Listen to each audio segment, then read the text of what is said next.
শিক্ষার্থী বন্ধুরা সবাইকে স্বাগত জানাচ্ছি। এই ভিডিওতে রয়েছে দিনাজপুর বোর্ড 2023 সালে এইচএসসি পরীক্ষায় আগত ইংরেজি প্রথম পত্র প্রশ্ন এবং তার সমাধান। আশা করি এই প্রশ্ন এবং তার সমাধান ইংরেজিতে ভালো প্রস্তুতি নিতে তোমাদের জন্য সহায়ক হবে। তাহলে চলো শুরু করা যাক। 3টি প্যাসেজ রয়েছে, 3টি প্যাসেজই তোমাদেরকে অর্থসহ পড়ে শোনানো হবে, যাতে করে পরবর্তীতে এই প্যাসেজগুলোর উপর যেভাবেই প্রশ্ন আসুক তোমরা যেন অ্যান্সার করতে পারো। প্রথম passage, Nelson Mandela guided South Africa from the shackles of apartheid to a multiracial democracy.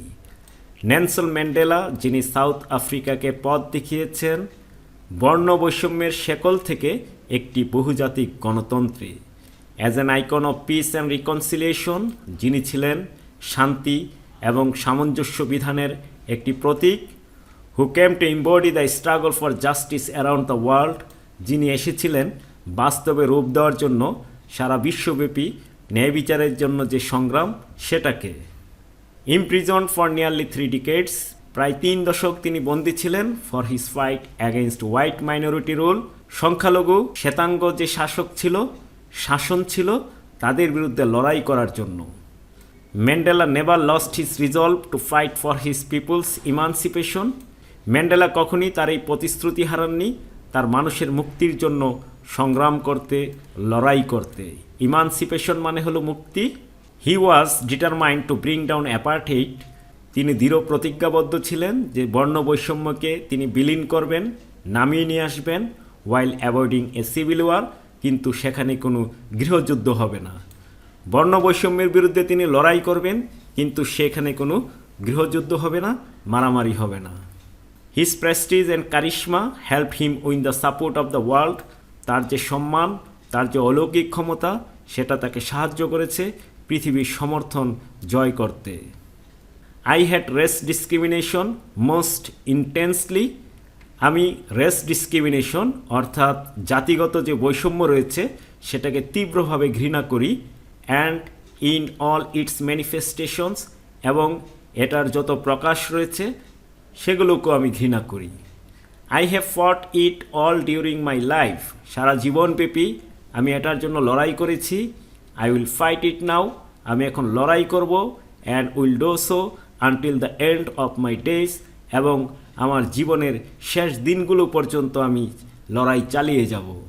Mandela said in his acceptance speech on becoming south আফ্রিকাস first black president in 1994, 1994 সালে সাউথ আফ্রিকার প্রথম নিগ্রো প্রেসিডেন্ট হিসেবে শপথ গ্রহণ করার সময় তিনি এই কথাগুলো বলেছেন। আরও অনেক কিছু ছিল, সেগুলো বাদ দেওয়া হয়েছে। The time for the healing of the wounds has come, ক্ষত নিরাময়ের যে সময়, ক্ষত আরোগ্যের যে সময়, সেটা কিন্তু এসেছে। The moment to bridge the chasm that divides us has come, এবং সেই মুহূর্তটাও এসেছে যে ফাটল আমাদেরকে ডিভাইড করেছিল, বিভাজন করেছিল, সেটাকে জোড়া লাগানো। We have at last achieve political emancipation, অবশেষে আমরা অর্জন করেছি আমাদের রাজনৈতিক মুক্তি। In 1993 Mandela was awarded the Nobel Peace Prize, 1993 সালে ম্যান্ডেলাকে নোবেল শান্তি পুরস্কারে ভূষিত করা হলো। An honour he shared with F W de. Klerk, যিনি এটা যৌথভাবে পেয়েছিলেন এফ.ডব্লিউ.ডি. ক্লার্কের সাথে। এফ.ডব্লিউ.ডি. ক্লার্ককে the white South African leader, যিনি ছিলেন শ্বেতাঙ্গ সাউথ আফ্রিকান নেতা। হু হ্যাড ফ্রিড হিম, যিনি তাকে মুক্ত করেছিলেন ফ্রম প্রিজন, জেলখানা থেকে 3 years আর্লিয়ার, 3 বছর পূর্বে। অ্যান্ড নেগোশিয়েটেড, এবং সমঝোতা করেছিলেন দ্য এন্ড অফ অ্যাপার্টহেইড, বর্ণ বৈষম্যের সমাপ্তিতে। তাহলে আমরা বুঝতে পারলাম এফ.ডব্লিউ.ডি. ক্লার্ক, যিনি নেলসন ম্যান্ডেলাকে জেলখানা থেকে মুক্তি দিয়েছিলেন 3 বছর আগে। এখানে 1993 সালে তিনি নোবেল পুরস্কার পেয়েছিলেন, তার 3 বছর আগে মুক্ত হয়েছেন, বোঝা যাচ্ছে 1990 সালে তিনি মুক্ত হয়েছিলেন। Mandela went on to play a prominent role on the world stage, পৃথিবীর মঞ্চে তিনি গুরুত্বপূর্ণ ভূমিকা পালন করা চালিয়ে যেতে লাগলেন। As an advocate of human dignity, মানুষের মর্যাদার একজন সমর্থক হিসেবে। In the face of challenges, সেখানে তিনি ফেস করেছিলেন চ্যালেঞ্জগুলো। Ranging from political repression to AIDS, যার ব্যাপ্তি ছিল রাজনৈতিক নিপীড়ন থেকে এইডস পর্যন্ত। সেই চ্যালেঞ্জগুলো তিনি মোকাবেলা করেছেন। He formerly left public life in June 2004। 2004 সালে তিনি জনসমক্ষে আসা ছেড়ে দিলেন। বিফোর হিজ 86th বার্থডে, তার 86তম জন্মদিনের পূর্বে। টেলিং হিজ অ্যাডোরিং কান্ট্রিম্যান, তার প্রিয় দেশবাসীকে তিনি বলেছিলেন, ডোন্ট কল মি, আমাকে ডেকো না, আই উইল কল ইউ, আমি তোমাদেরকে ডাকবো। But he remained one of the world's most revered public figures, কিন্তু তিনি থেকে গেলেন পৃথিবীর একজন সম্মানিত গণব্যক্তি হিসেবে। কম্বাইনিং সেলিব্রিটি, যার মধ্যে ছিল যশ এবং খ্যাতি। Sparkle with an unwavering message of freedom, respect and human rights, যেখানে ছিল অপরিবর্তনীয় মেসেজ, স্বাধীনতা, সম্মান এবং মানুষের অধিকার নিয়ে। এখন আমরা এই প্যাসেজের উপর ভিত্তি করে 10টি এমসিকিউ দেখব। What does the word emancipation in the passage refer to? Emancipation মানে হলো মুক্তি, সুতরাং বোঝাই যাচ্ছে অপশন 3 হবে right answer. What does the word apartheid mean in the passage? Apartheid মানে হলো বর্ণ বৈষম্য, অপশন 4 হবে সঠিক উত্তর। Discrimination. What does the word democracy? Democracy মানে হলো গণতন্ত্র, সমার্থক হবে republic. What does the word reconciliation? Reconciliation মানে হলো সামঞ্জস্য বিধান, সমতা বিধান, কাছাকাছি রয়েছে রিইউনিয়ন, এটাই হবে সঠিক উত্তর। What does the word celebrity? Celebrity আমরা জানি প্রসিদ্ধ ব্যক্তি, যাকে আমরা স্টার বলেও চিনি। FWD Klerk freed Mandela from prison in? প্যাসেজে আমি বলেছিলাম 1990 সালে তাকে জেল থেকে মুক্ত করা হয় এবং 1993 সালে তিনি নোবেল পুরস্কারে ভূষিত হন। Mandela was the first to advocate, তিনি কি সমর্থন করেছেন? সারা বিশ্বব্যাপী মানুষকে জড়ো করা, অ্যাপার্টহেইডের বিরুদ্ধে অস্ত্রবিহীন প্রতিরোধ গড়ে তোলা। যেহেতু তিনি সিভিল ওয়ার পরিহার করেছিলেন, গৃহযুদ্ধ, সুতরাং এটাই হবে সঠিক উত্তর। ডিকেড মানে হলো দশক, মানে 10 বছরের সমষ্টি, a period of 10 years. The movement to bridge the chasm that divides us has come, এটা দ্বারা কি বোঝানো হয়েছে? এটা দ্বারা বোঝানো হয়েছে ক্যাজম মানে হলো ফাটল, ব্রিজ মানে হলো জোড়া লাগানো। যে ফাটল আমাদেরকে বিভাজন করেছে সেটা জোড়া লাগানোর সময় এসেছে, মানে হলো ব্ল্যাক এবং হোয়াইটের মধ্যে যে ডিফারেন্স ছিল সেটাকে কমানোর সময় এসেছে। The range of actions of Mandela encompasses, তিনি যে কাজগুলো করেছেন তার ব্যাপ্তি ছিল ন্যাশনাল থেকে international, social repression to cultural repression, from cultural aggression to AIDS, political suppression, প্যাসেজের মধ্যে লেখা আছে পলিটিক্যাল রিপ্রেশন। রিপ্রেশন এবং সাপ্রেশন সমার্থক শব্দ, সঠিক উত্তর হবে অপশন 4। শিক্ষার্থী বন্ধুরা, 10টি এমসিকিউ শেষ হলো। এখন আমরা এই 5টি প্রশ্নের উত্তর দেখব। What was Nelson Mandela determined to do? তিনি কি প্রতিজ্ঞাবদ্ধ ছিলেন করার জন্য? আমরা প্যাসেজে চলে যাব, প্যাসেজ থেকে একটু দেখে আসি। এখানে উত্তরটা রয়েছে, he was determined to bring down apartheid while avoiding a civil war. এখন আমরা বি নম্বর প্রশ্নটি দেখব, কি চেয়েছে বি নম্বর প্রশ্নে। How did Mandela win the support of the world?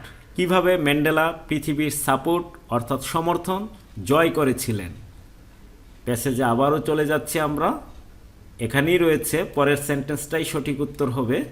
His prestige and charisma helped him win the support of the world.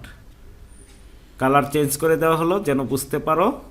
তারপর আমরা দেখব সি নম্বর প্রশ্নটা কি বলেছে। Who is described as an icon of peace and reconciliation, explain the reason. কাকে এটা বলা হয়েছে? নিশ্চয়ই নেলসন ম্যান্ডেলাকে বলা হয়েছে। তাহলে আমরা এখানে হুর জায়গায় নেলসন ম্যান্ডেলা বসিয়ে দিব। Nelson Mandela is described as an icon of peace and reconciliation. বাকি অংশটা লিখতে হবে দ্য রিজন, বিকজ প্রথম সেন্টেন্সে চলে যাব আমরা। এখানে কিন্তু কথাটা রয়েছে as an icon of peace and reconciliation, সেটা আমরা প্রশ্ন থেকে দিয়ে দিয়েছি। তার সাথে আমরা লিখব because he guided South Africa from the shackles of apartheid to a multiracial democracy, এতটুকু আমরা সাথে যুক্ত করে দিব। ডি নম্বর প্রশ্নটা এখন আমরা দেখব কি চেয়েছে। Don't call me, I will call you. Who was the speaker of this words? আমরা জানি তিনি যখন পাবলিক লাইফ ছেড়ে দিয়েছিলেন তখন তিনি এই কথাটা বলেছেন যে আমাকে ডেকো না, আমি তোমাদেরকে ডাকবো, অর্থাৎ সময় হলে আমি আসবো, আমি তোমাদেরকে ডেকে আনবো, আমি সবসময় তোমাদের সাথেই আছি। সরাসরি উত্তরটা প্যাসেজে নেই, তাই উত্তরটা এখানে দেখিয়ে দেওয়া হচ্ছে। এই কথাটা বলেছেন Nelson Mandela. Nelson Mandela was the speaker of these words. ৮৬তম জন্মদিনের পূর্বে তিনি যখন জনসম্মুখ ত্যাগ করলেন তখন তিনি এই কথাগুলো বলেছিলেন। হি মিন্ট দ্যাট, তিনি বোঝাতে চেয়েছেন, though he was living public life, যদিও তিনি জনসম্মুখে আসা ছেড়ে দিচ্ছেন, he would be always available, তিনি সবসময় থাকবেন in the need of the country, দেশের প্রয়োজনে, and he would not need any call for it, এবং এটার জন্য তাকে ডাকার প্রয়োজন নেই, তিনি তাদেরকে ডাকবেন। When was Mandela awarded Nobel Peace Prize? Why did he achieve the prize? কখন তাকে নোবেল পিস প্রাইজে ভূষিত করা হলো? নোবেল পিস প্রাইজে ভূষিত করা হলো 1993 সালে। এখানে উল্লেখ রয়েছে in 1993 Mandela was awarded the Nobel Peace Prize. কেন তাকে দেওয়া হয়েছে? Because he guided South Africa from the shackles of apartheid to a multiracial democracy. সাথে এই অংশটা যুক্ত করে দিতে হবে, while avoiding a civil war. উত্তরটা আমি আবারও বলছি, in 1993 Mandela was awarded the Nobel Peace Prize. এই কথাটুকু বলার পর আমরা এই জায়গাটা আবার বলবো, কারণের জন্য এই কথাটা বলতে হবে। Because he guided South Africa from the shackles of apartheid to a multiracial democracy, এবং সেখানে তিনি কোনো রক্তপাত করেননি, কোনো যুদ্ধ করেননি, সেটা বোঝানোর জন্য আমরা এই অংশটা যুক্ত করে দিব, ওয়াইল অ্যাভয়েডিং এ সিভিল ওয়ার। শিক্ষার্থী বন্ধুরা, প্রথম প্যাসেজের উপর ভিত্তি করে এমসিকিউ এবং প্রশ্নের উত্তর এখানেই শেষ হলো। আমরা এখন দ্বিতীয় প্যাসেজটি পড়ব। এই প্যাসেজের উপর ভিত্তি করে একটি ফ্লো চার্ট লিখতে হবে। The first thing education does is to give us an awareness about our selves which leads to the development of our personality. শিক্ষা প্রথম যে জিনিসটা করে থাকে সেটা হলো আমাদেরকে সচেতনতা দেয় আমাদের সম্পর্কে, যেটা ধাবিত করে উন্নয়নের দিকে আমাদের ব্যক্তিত্বের। অ্যাজ উই বিগিন স্কুল, আমরা যখন স্কুল শুরু করি, উই ফিল, আমরা অনুভব করি, the need to belong to the class and make friends, ক্লাসে থাকার প্রয়োজনীয়তা উপলব্ধি করি এবং বন্ধুত্ব তৈরির প্রয়োজনীয়তা উপলব্ধি করি। উই দেন এক্সপান্ড, তারপর আমরা সম্প্রসারিত করি আওয়ার সেন্স, আমাদের যে অনুভূতি রয়েছে, বোধ শক্তি রয়েছে, belonging to include the school at large, সেই স্কুলকে বৃহৎ আকারে যুক্ত করা, আওয়ার কমিউনিটি, আমাদের সম্প্রদায়, অ্যান্ড ফাইনালি আওয়ার কান্ট্রি, এবং অবশেষে আমাদের দেশের সাথে। Education Das prepares every child to become an active member of the community and work for its welfare. শিক্ষা এভাবেই প্রত্যেকটি শিশুকে প্রস্তুত করে তার সম্প্রদায়ের একজন সক্রিয় সদস্য হওয়ার জন্য এবং তার মঙ্গলের জন্য কাজ করার জন্য। এডুকেশন ইট ইজ বিলিভড, শিক্ষা এটাকে বিশ্বাস করা হয়, releases our potentials and our inner strengths, আমাদের যে সম্ভাবনা রয়েছে, আমাদের যে আভ্যন্তরীণ শক্তি রয়েছে সেটাকে বের করে আনে।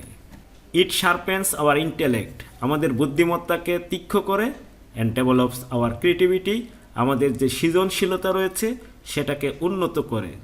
As we are taught to reason well, যেহেতু আমাদেরকে যুক্তি শেখানো হয় ভালোভাবে, and find solution to the problems of life, আমরা জীবনের সমস্যাগুলোর সমাধান খুঁজে পাই। We become productive members of society, সমাজের একজন প্রোডাক্টিভ মেম্বার হিসেবে আমরা তৈরি হই। Education by definition is progressive and liberal, শিক্ষা সংজ্ঞাগতভাবেই প্রগ্রেসিভ এবং লিবারেল, উদার এবং উন্নয়নমূলক। Teaching us to respect human diversity, শিক্ষা দেয় আমাদেরকে সম্মান করার জন্য হিউম্যান ডাইভার্সিটি, মানুষের মধ্যে যে বৈচিত্র্যতা রয়েছে, and cultural and religious differences, সাংস্কৃতিক এবং ধর্মীয় যে পার্থক্য রয়েছে সেগুলোকে। ইফ অল অফ আস, যদি আমরা সবাই practice this values in life, এই মূল্যবোধগুলো যদি জীবনে প্র্যাকটিস করি, চর্চা করি, the world becomes a much happier place, পৃথিবী হবে আরও একটি সুখী স্থান। এখন আমাদেরকে দেখতে হবে কোন জিনিসটা চেয়েছে।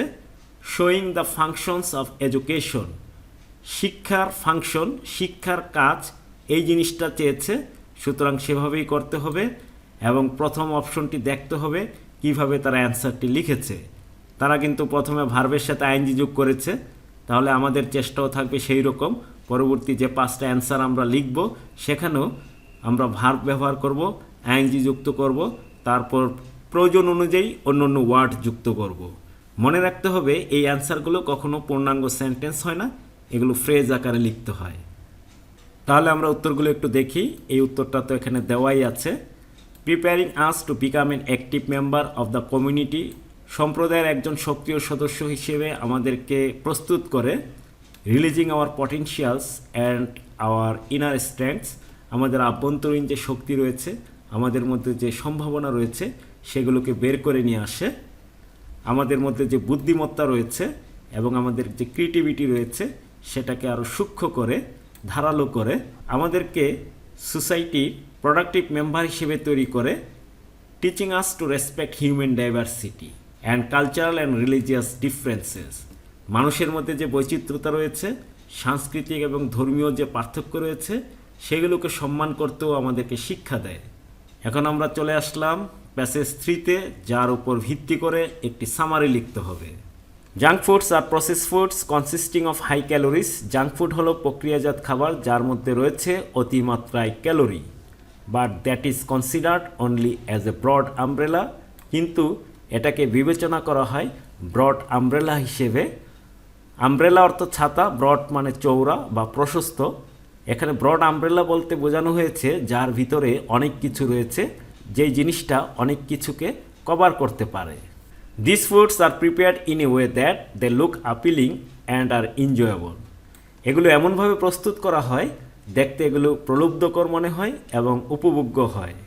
So you are chemically program to ask for more, সুতরাং কেমিক্যালি এগুলো এমনভাবে প্রস্তুত করা হয় যাতে করে তুমি আরও চাও।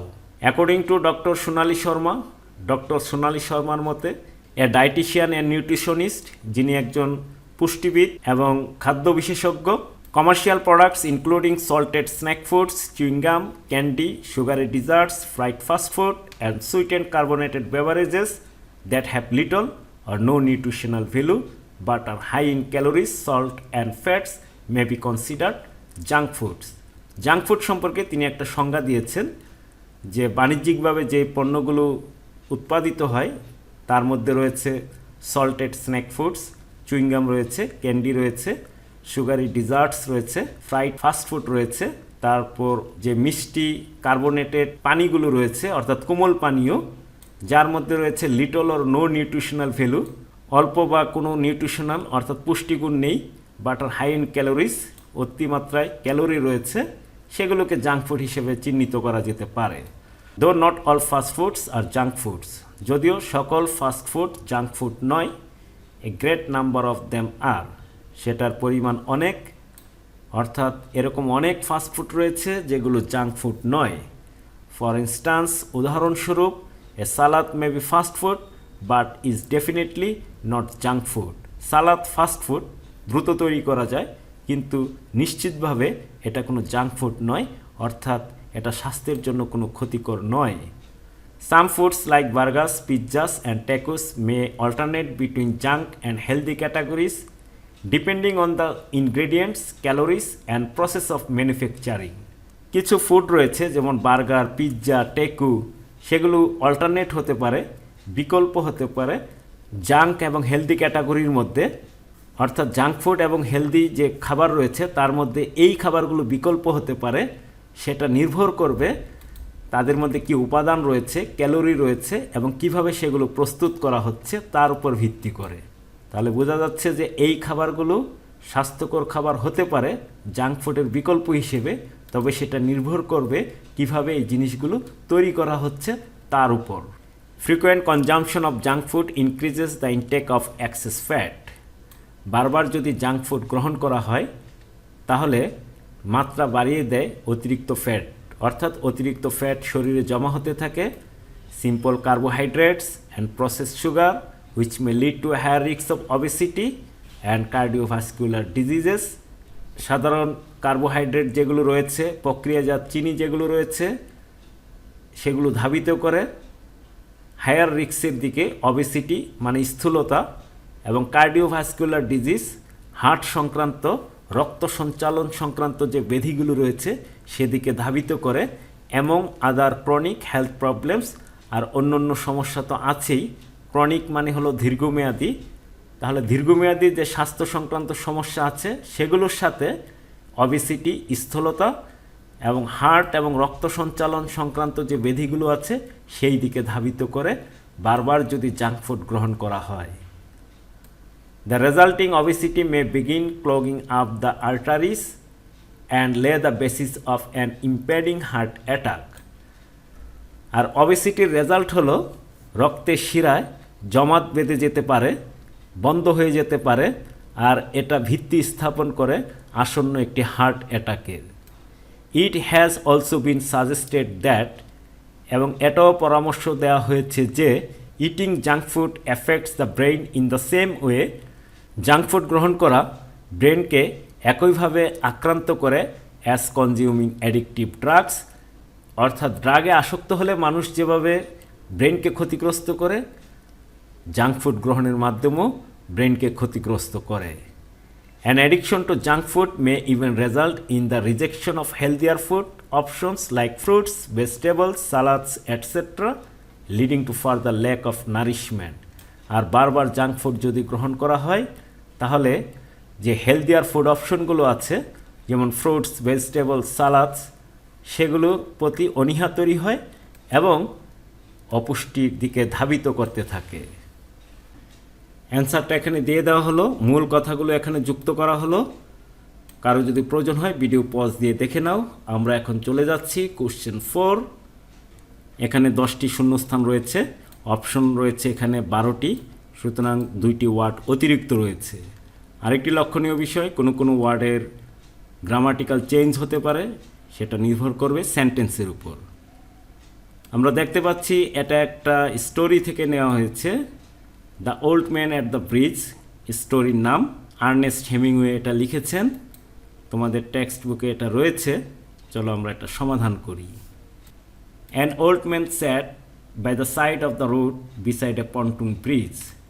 একটা বৃদ্ধ লোক রাস্তার পাশে পন্টুন ব্রিজের পাশে বসলো। পন্টুন ব্রিজ মানে হলো ভাসমান ব্রিজ, অস্থায়ী ব্রিজ, অ্যাক্রস দ্য রিভার, অর্থাৎ ব্রিজটা একটা নদীর উপর দিয়ে চলে গিয়েছে। The man had still rimmed স্পেকটেকলস, লোকটা রয়েছে স্টিলের ফ্রেমের একটি চশমা, অ্যান্ড ভেরি ডাস্টি ক্লথস, এবং রয়েছে তার ধুলোমাখা জামা কাপড়। Carts, trucks and man, women and children were crossing the river. বিভিন্ন গরুর গাড়ি, ঘোড়ার গাড়ি, ট্রাক, পুরুষ, মহিলা, শিশু, তারা নদীটা পার হচ্ছিল। Crossing the river. The old man sat there without moving, old man সেখানে বসলো কোনো নড়াচড়া না করেই, বিকজ কারণ he was too tired to go any further, তিনি এতই ক্লান্ত ছিলেন যে তিনি আর যেতে পারছিলেন না। অর্থাৎ বৃদ্ধ লোকটি অনেক দূর থেকে এসেছে, দূর থেকে এসে ব্রিজের পাশে, রাস্তার পাশে সে বসলো। তার আর চলার মতো শক্তি নেই, কোনো নড়াচড়াও সে করছে না। লোকটা কোথা থেকে এসেছে? The man came from San Carlos, San Carlos থেকে তিনি এসেছেন। হিজ নেটিভ টাউন, তার নিজের শহর ছিল এটা, তার জন্মস্থান শহর ছিল এটা। The name brought smile to his face, San Carlos নামটা শুনে তার মুখের মধ্যে একটু হাসি ফুটে উঠল। একজন সৈনিকের সাথে তার কথোপকথন হয়েছে, কনভারসেশন হয়েছে, তখন তিনি তার শহরের নামটা বলতে গিয়ে তার মুখে একটু হাসি ফুটে উঠল। জন্মভূমির প্রতি, জন্মস্থানের প্রতি সবারই একটু মায়া থাকে, সফট কর্নার থাকে, তিনিও তার ব্যতিক্রম নন। He was the last man to leave the town, তিনি ছিলেন সর্বশেষ ব্যক্তি যে শহরটা ছেড়ে চলে যাচ্ছেন। Because he took care of the animals, কারণ তিনি সেখানে কিছু প্রাণীর দেখাশোনা করতেন। যুদ্ধের পরিস্থিতি ছিল, সেখানে সৈন্যরা সেই শহরটা দখল করে নিল, দখল করে সবাইকে তাড়িয়ে দিল, বৃদ্ধ লোকটিকেও তাড়িয়ে দিল। আর বৃদ্ধ লোকটি ক্লান্ত হয়ে রাস্তার পাশে বসে আছে, পন্টুন ব্রিজ পার হবে এমন একটা পরিস্থিতিতে সে আছে, কিন্তু তার আর চলার মতো কোনো শক্তি নেই। গল্পটা অনেক সুন্দর, তোমরা বই থেকে একটু পড়ে নিও। এই চ্যানেলেও এই গল্পের অর্থ সহ ভিডিও দেওয়া আছে, তোমরা চাইলে সেখান থেকেও দেখে নিতে পারো। লিংক এই ভিডিও ডিসক্রিপশনে তোমরা পেয়ে যাবে। এখানেও 10টি শূন্যস্থান রয়েছে, তবে এখানে কোনো অপশন নেই, যার জন্য একটার মার্কসও বেশি, 10 নম্বর। আগেরটা 5 নম্বর ছিল। চলো এটা আমরা সমাধান করি। The environment includes various things. পরিবেশ বিভিন্ন কিছুকে যুক্ত করে। All the things of the environment are related to one another. এনভায়রনমেন্টের প্রত্যেকটা জিনিস একটার সাথে একটা সম্পর্কিত। এনি চেঞ্জ ইন দ্য ইকোসিস্টেমে যদি কোনো পরিবর্তন হয়, can disturb all other parts, অন্য যে অংশ রয়েছে সেগুলোকে ক্ষতিগ্রস্ত করে। পরিবেশের প্রত্যেকটা জিনিস একটার সাথে আরেকটা সম্পর্কিত, একটার উপর আরেকটা নির্ভরশীল। একটাকে যদি ক্ষতিগ্রস্ত করা হয়, পরোক্ষভাবে অন্য জিনিসগুলোকেও ক্ষতিগ্রস্ত করা হয়। To prevent the environment from destruction, ধ্বংসের হাত থেকে পরিবেশকে রক্ষা করা, is the responsibility of human beings, মানুষের দায়িত্ব। The environment should be kept neat and clean, এনভায়রনমেন্টকে পরিষ্কার পরিচ্ছন্ন রাখতে হবে। To enjoy healthy and comfortable life, স্বাস্থ্যকর এবং আরামদায়ক জীবনযাপন করার জন্য।